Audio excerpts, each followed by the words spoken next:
like I said, I just love that we had good times. You know, it was probably about a good 10, 15-year run. Yeah, we had you know, and then I kind of get tickled at these other guys that they kind of think they invented this travel ball thing, but they didn't. You know, they just picked up where when we stopped.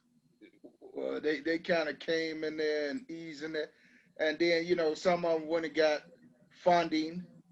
Yeah. We did this stuff. We didn't have no funding. One guy told me, "Well, see, this. Wait a minute." I was taking losses and blows because they didn't know. They think they start counting heads, thinking you charging this much money, you got these many players on the team, but they don't know dealing with inner city kids. Some of them kids ain't have no money. You was biting the bullet on them. Hey, I was there when the White Sox thing started because my son was playing. This was probably about 2000, 99. My son was playing with Upper Deck Cougars. We had a very good team. A lot of the kids that was in the Hardball movie was on it and all that. And this guy got cut from the Upper Deck Cougars. White guy got cut. His kid was a catcher, and he was mad. But he was friends with Reinsdorf. He went to Reinsdorf and said, "Hey, why don't we have a travel team under the White Sox name?" It's before the ACE program. So all the ACE people stand down. This was before that. And this dude, next thing I know, next year, this dude came out with all the dudes that got cut. And they had the backing of the White Sox. They had sweet uniforms. Perfect. And I'm like, but y'all can't play. But they wanted to have that team, and they weren't good, and they got cut, and their daddies had that money, and they had that connection. You and I, we never had that. We never had that. We was, you say, Dennis making a 5 and 10. I was doing a 1 and 5, and we just made it work. Somehow to this day, I don't know how, but it worked. Right, because, it really, when they started the quote-unquote travel thing, to my recollection, you had your team in the city. You was kind of winding down. Yeah. They had Orland Magic, Upper Deck Cougars, Prairie Gravel, Sparks. Running out of teams here now. And then dude created the White Sox, and Andrew Thunderbolts or Lightning or whatever, they had a team. That was it. Everybody else was still playing, make the All-Star team. In-house and make the All-Star team. And then you had your team and my team. I stopped my team in about 99 and started umpiring and working with my own kid. But it was this transition into give me $2,000 and you can play on this team. That ain't very good, but don't worry about that. We're going to have pretty uniform ball. We have pretty uniforms. 3 or 4 local tournaments on weekends.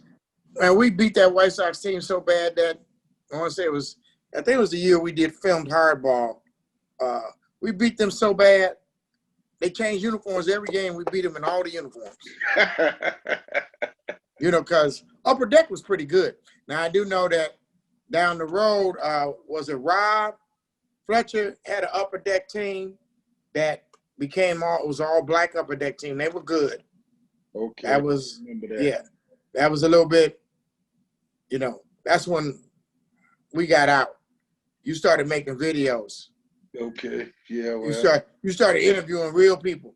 I look up you in the dugout of what did I come to White Sox Park for one time? Oh, I was doing a high school all-star game. You out there giving the interviews. I'm like, oh, but that was after you ran for office. Can't forget that, Mike. You ran for office a couple of times. Did you run for mayor?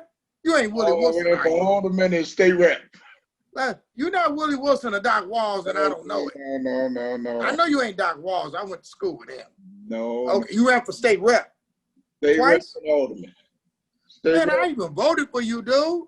They rep twice. Well, first time he got me knocked off the ballot the day before the election for using the coach on my I nomination. remember that. That was dirty. Couldn't use a political slogan. They called the coach a slogan. How is that I ran against him the why next is it a time political slogan? because election laws say that you can use a nickname or a name that you're commonly known there by. But then it turns around and another phrase say you can't use a slogan. And they said the coach was a political slogan. So you must have had a chance to win if they went through all that. Well, that's what, according to the newspaper, as they said, all the other candidates, I was the only one that got on their radar. So, you know, and that kind of took the wind out the sail the next time I ran. And then I went against Kerry Austin twice for alderman, but, you know, it's hard to beat them aldermen when they're them incumbent aldermen. What made you leave baseball and venture off in umpire? Actually, it was related to that game you and I played at Comiskey Park. Mm-hmm. So we played a game. You invited me to play your team at Comiskey Park. Yeah. We know who won, so we won't even go into the details there. But Was that me that won? Hecky no. I'm not letting you beat me in no Major League Park, Mike. You know better than that. You always have managed to get lucky when it was time to come up against me, but I won't tell. I had studs, but that's all right. Just so you know, when I get through editing this, it's gonna be I won. You doing a voiceover? Okay. Well, we played in Comiskey Park. Again, let me just do this on the air. Thank you again for inviting my program down there, Homewood Hawks for Life. We came down there, and what I had told the kids is that I don't care if we win. I really did care, but I wanted everybody to play. Yeah. On this guaranteed 7 innings, you're going to play half the game. So I think I had a big roster. I had like 20 kids or whatever, but I only had 2 catchers.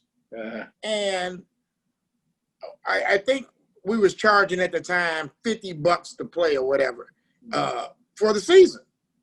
And at the beginning of the season, I would have the kids come by my house, pay their money, get their uniform. So this one kid from Sandburg comes, and he was a good catcher, but I got the kid from Marion Catholic who was all-state also. So his dad comes and he says, I want to make a donation to the program. Oh, okay. He writes a check for $2,000. Gives me the check. We go, we play. This game was towards the end of the season.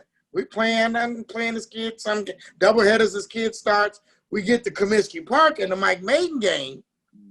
Ain't no way in hell I'm not starting the all-state catcher who hit bombs, right? So I start him,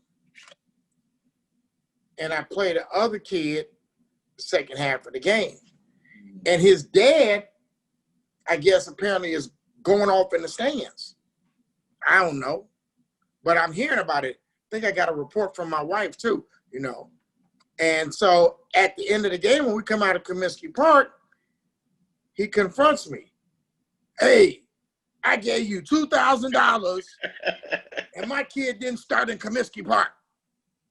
Well, no, he didn't. And this is not pay to play. I mean, I'm sorry. I said, I tell you what, though, come by my house on Monday. I'm going to have that $2,000. I said, man, don't even come by my house. Meet me at the ballpark. Bring my uniforms.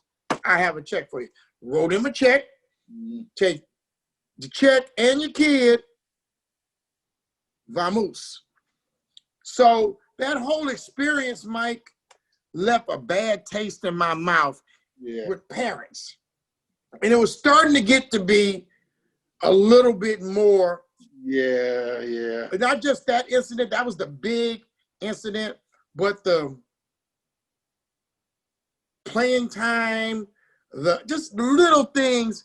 I just want, see, when I had the South Shore Mets with Dennis and we was playing in Rainbow Beach, You know, we didn't have no problems like that.